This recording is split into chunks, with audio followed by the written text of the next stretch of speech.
So last week we talked about The Door Within. This week we're going to talk about The Rise of the Wyrm Lord, which is book 2, still by Wayne Thomas Batson. So just to jump right in, this book once again starts off with Aiden. He's back in Colorado. It's his first day of school. He makes a new friend. Her name is Antoinette. She's the one that the book is about. They both believe, which is why they're quickly become friends. She gets called by the king, so she's going to go to Albel. Aiden, because of his visions, is like, hey, I need you to find Robbie's glimpse because he's evil or whatever, and I want to save him. If you can find him, please do. So she's like, okay, gonna make that one of my missions while I'm there. So she gets there. She has to go through some tests because she doesn't have as much time to go through training like Aiden did, but she already basically knows how to fight, how to ride horses, all that. So she just has to go through these 3 tests, and then they're immediately going to leave on a mission. Half of them are the same knights. The ones who lived in the last book are there once again for this book. So half of them are the same. We only meet a few new people. They leave to go to Euland because there's an ambassador there, but King Eliam did not send an ambassador. He doesn't want any taxes or anything like that because he is the good king who just wants peace and wants people to follow him of their own accord. So they get there to be like, yo, the ambassador's a fake. The ambassador's already gone. Knights of Perigord are already there, or they're passing through. They get stopped, so they have to go through the Blackwoods, which is where Nock is from. So he kind of knows, you don't go wandering through the Blackwoods, and tries to warn them. Whatever, it doesn't happen. And then they do that. They find the sepulcher of these 7 sleepers, which has to do with the tale of the Wyrm Lord. So basically, the Wyrm Lord is the firstborn of all dragons and has special powers and was close with King Eliam, and then there was betrayal, whatever. The 7 sleepers are wolves basically, but they're the firstborn of all the wolves, and the Wyrm Lord gave them special powers as well. They find the most ancient tree in the forest, and that's a thing that the people of Euland worship. That is the original tree. This is the ancient one.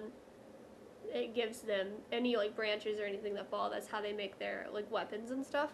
But they respect it enough that they're we're not going to chop it down because it gives us what we need. So they come across it. Nock is really excited because, oh my gosh, this is home. But they find that the tree has been cut down by the Knights of Perigord, and something has been taken out of it. And Nock was able to read the rings and see kind of the history of the tree, what happened. Definitely was the Knights of Perigord, cut it down, took whatever was inside. They don't figure out what was inside. So they go to Euland, they talk to the queen. It's kind of sad, but the queen is I should never have questioned King Eliam. We're gonna follow him as long as I live. Whatever. While they're there, they fight some of the Knights of Perigord. There's only 50 of them or something, so obviously they win. But Antoinette sees Robbie's glimpse, and it turns out that he's 3rd in command in the army of Perigord or something. Well, she's we have to save him. So while the other group, their main group, is supposed to be going to warn another country, she's I'm gonna sneak off and try to save him. Doesn't go well. She gets captured to eventually be taken to the Gate of Despair. We'll get there. I guess that's book 3. That's where she's gonna start out at because she never came back to Earth. The others go on their journey to the other countries and stuff to warn them. They go to the Shattered Lands and find that the Wyrm Lord is already freed. And then they go back to one of the places that they send some people to warn, and are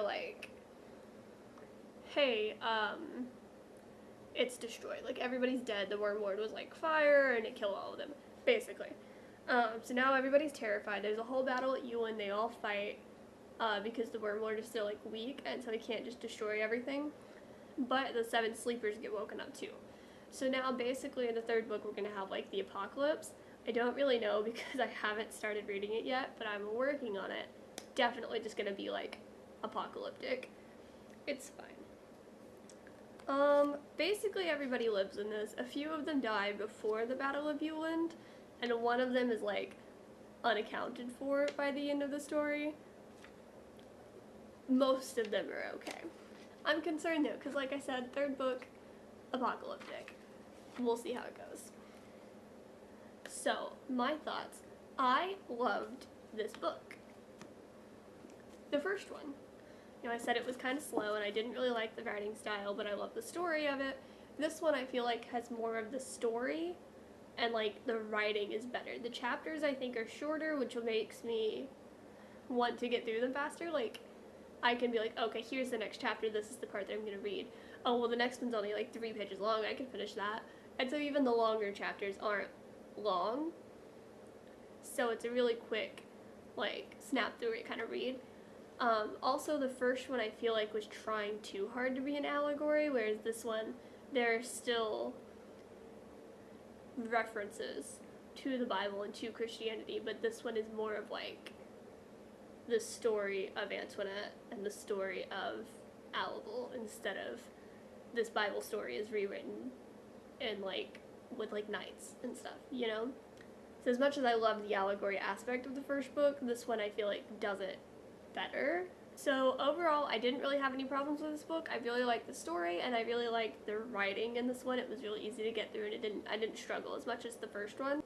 I really struggled between deciding if I wanted to give this book 4 stars or 5 stars, or 4.5 stars or whatever. But I think I've decided on 5 stars because I don't really have any issues with it, with the story itself or with the writing. So I think definitely 5 stars on this. Couldn't put the book down. It was real good. Recommend it. If you can read the first one and get yourself through it, like the story of that one's really interesting and I love the characters more, I think, in that one. But this one's just so much of an easier, more interesting, more intriguing read. So if you can get through the first one and how kind of, I guess, slow it is, the second one gets better and it gets quicker and picks up a bit more. So recommend the series. There are still a lot of mysteries that we don't really know about in this book, but that's what a third book is for, so we'll get there. By the way, third book, The Final Storm. About to start reading that one, and we'll discuss it next week. Yeah. Let me know your book recommendations. Let me know what you think of this series if you have read it. I guess that's all. Have a happy Friday. Bye.